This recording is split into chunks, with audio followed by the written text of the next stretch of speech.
پروکسیما سنټوري دا هغه ستوری دی چې زموږ د ملکی وی یا شیدو لارې کهکشان کې موقعیت لري. په حیرانتیا سره همدا ستوری زموږ ځمکې ته تر ټولو لنډ او نږدې ستوری بلل کیږي. خو آیا تر اوسه مو داسې فکر کړی و چې ځمکې ته تر ټولو نږدې ستوری به کوم وي او دا ستوری به موږ او زموږ ځمکې ته څومره نږدې وي؟ په داسې حال کې چې زموږ د ځمکې سپوږمۍ له ځمکې څخه 384,000 کیلومتره واټن لري، له همدې امله سپوږمۍ ځمکې ته تر ټولو نږدې فضایي جسم بلل کیږي. یعنی د سپوږمۍ او زموږ د ځمکې ترمنځ دومره واټن دی چې مثال که موږ یو موټر ته پورته د سپوږمۍ په خوا په ساعت کې د 100 کیلومترو په سرعت وهلو سره ادامه ورکړو، نو موږ به سپوږمۍ ته په 160 ورځو کې ورسیږو. سپوږمۍ ته په کتو سره په دومره ورځو کې د دومره واټن او سرعت سربیره رسیدل یقینا لنډ او ژر بلل کیږي. په داسې حال کې چې ځمکې ته تر ټولو نږدې ستوری د پروکسیما سنټوري په نوم یادېږي. دا ستوری چې د ملکی وی یا شیدو لارې کهکشان کې موقعیت لري، په حیرانتیا سره له ځمکې څخه 4.5 نوري کاله لرې دی. اوس شاید ځینو دوستانو ته دا پوښتنه پیدا شي چې نوري کال څه معنی یا یو نوري کال څومره کیږي؟ په اصل کې نوري کال د فضایي واټنونو اندازې کولو اسانتیاو لپاره کارول کیږي.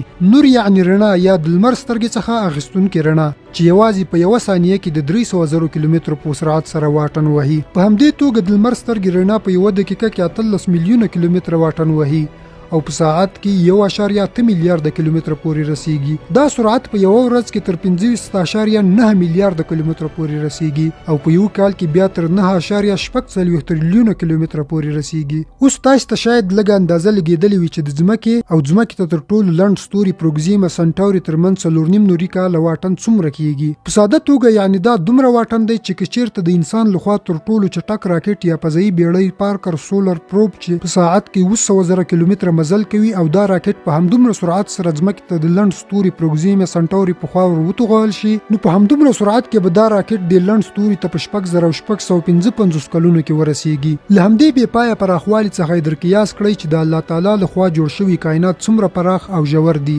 موږ په داسې ځمکه ژوند کوو چې لمر یې په شاوخوا کې څرخي، ځکه لمر د نورو سیارو ترڅنګ زموږ د لمریز نظام برخه ده، بلکې لمر زموږ لپاره یو ستر ستوری ښکاري. خو په حقیقت کې دا د میلیارډونو ستورو څخه یوازې یو دی چې په شیدو لارې یا ملکی وی کهکشان کې موقعیت لري. کله چې موږ د شپې له مخې د اسمان ستورو ته ګورو نو ظاهرا داسې معلومیږي چې دوی یو له بل سره خورا نږدې دي، خو په حقیقت کې ستوري له یو بل څخه په میلیونونو یا حتی میلیارډونو کیلومتره لري دي. دوی یوازې په ظاهري بڼه نږدې ښکاري ځکه هر ستوری د فضا په خپل مدار کې موقعیت لري.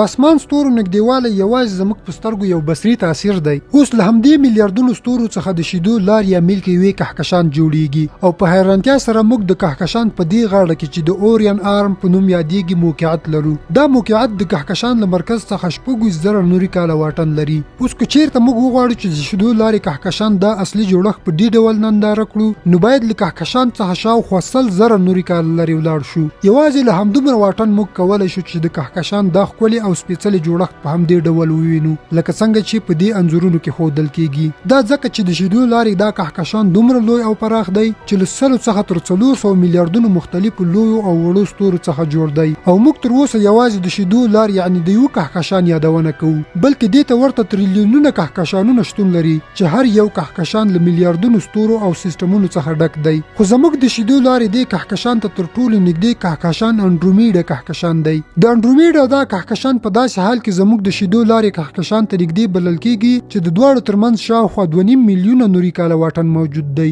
د همدومره واټن درلودلو سربیره موږ تاسې کولی شو چې د شپې له مخې په تیاره او صافه هوا کې د انډرومیډا دا کهکشان په څرګند ډول په سترګو ووینو. په دومره واټن کې بغیر له ټلسکوپ څخه د کهکشان لیدل د حیرانتیا خبره ده. انډرومیډا زموږ د شیدو لارې په پرتله لوی کهکشان دی او اټکل کیږي چې نږدې 4.5 میلیارډ کاله وروسته به دواړه کهکشانونه سره یو ځای شي. د شیدو لارې کهکشان او انډرومیډا ته ورته نور میلیارډونه کهکشانونه شتون لري او دوی په خپلو کې په اوسط ډول میلیونونه نوري کاله واټن لري او بیا د کهکشانونو له همدې مجموعې څخه کائنات یا یونیورس جوړیږي. کائنات یو داسې بې پایه سمندر دی چې له عجایبو او حیرانونکو اسرارو څخه ډک دی. کله چې موږ ظاهرا د شپې له مخې د اسمان ستورو او رڼاګانو ته ګورو نو موږ ته ډېر عادي معلومیږي، خو په حقیقت کې موږ میلیارډونه نوري کاله لرې سیارو، ستورو او کهکشانونو ته ګورو.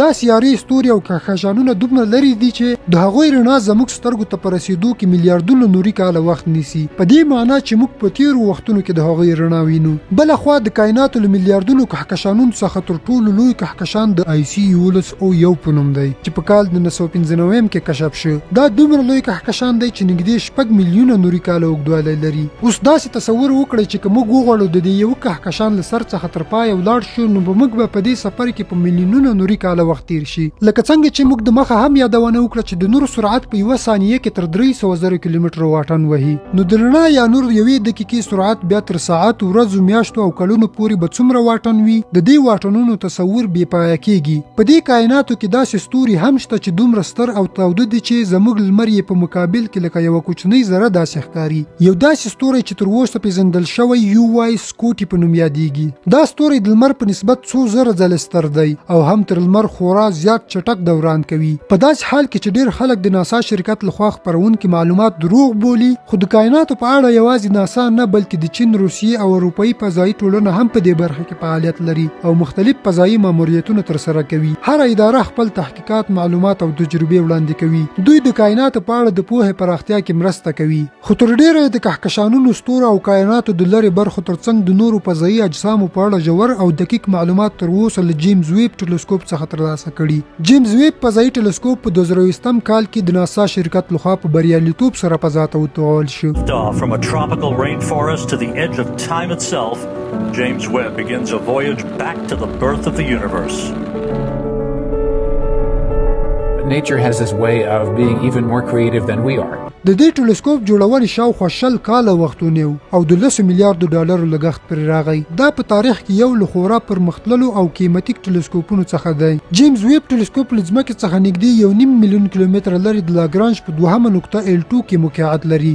دا ځای ورته ځکه غوره شو چې د ځمکې او لمر ترمنځ واټن وساتي او د تودوخې او رڼا له مزاحمت پرته د کائناتو ژورې برخې وڅېړي. د جیمز ویب حیرانونکې ځانګړتیا دا ده چې د انفرارېډ رڼا په څپو کې کار کوي. لکه څنګه چې د راډیو څپې له دیوالونو او د ځمکې له ځینو خنډونو څخه تېرېږي او د انسانانو تر خونو ځانونه رسوي، په همدې ډول د جیمز ویب ټلسکوپ هم د انفرارېډ څپې کاروي چې له فضایي دوړو او غازونو څخه تېرېږي، چې کولی شي د لرې لرې پټو ستورو، کهکشانونو او هغو برخو انځورونه هم واخلي چې زموږ له سترګو پناه دي. دا ټلسکوپ د انفرارېډ څپې د نیولو لپاره ځانګړي حساس سنسرونه لري. دا سنسرونه د دې څپو معلومات د الکترونیکي سیګنالونو په بڼه راټولوي او د ټلسکوپ د سیسټمونو په مرسته یې پروسس کوي ترڅو دقیق انځورونه او تفصیلي معلومات ترلاسه کړي. وروسته تر دې دا سیګنالونه د ټلسکوپ د انتن په مرسته په راډیو څپو کې بیرته ځمکې ته لیږدول کیږي. ځمکې ته له رسیدو وروسته په ځانګړو مرکزونو کې د کمپیوټرونو په مرسته تحلیل کیږي چې په ښکلو او په زړه پورو انځورونو او معلوماتو بدلیږي. د دې پروسې له لارې له جیمز ویب څخه هغه کائناتي لري او پټ رازونه او حیرانتیاوې ترلاسه کیږي چې نور ټلسکوپونه یې د دوړو او غازونو له امله نشي لیدلی.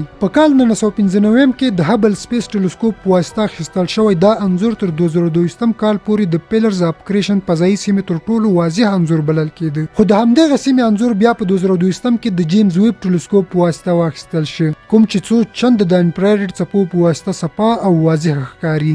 دا له هغه عجایبو یوازې یوه کوچنۍ برخه ده چې په پراخو کائناتو کې پټ دي. موږ تر اوسه د کائناتو د اصلي رازونو په اړه ډېر لږ پوهیږو. د کائناتو دا سمندر زموږ له تصور څخه هم ژورې بې پایه برخې لري. زموږ شتون په ځمکه دومره کوچنی ښکاري چې په تصور کې هم نه راخیستل کیږي، خو همدا کوچنی کور زموږ لپاره بې اندازې مهم دی. په نننۍ ویډیو کې مې د کائناتو یوازې څو مهمو برخو ته ستاسې پام راواړو. که تاسې غواړئ نور اړوند معلومات هم در سره شریک کړم، چینل سبسکرایب کړئ او په کومنټ کې مو خپل نظرونه ولیکئ. ستاسې ملاتړ او څرګندونې زما لپاره خورا ډېر ارزښت لري.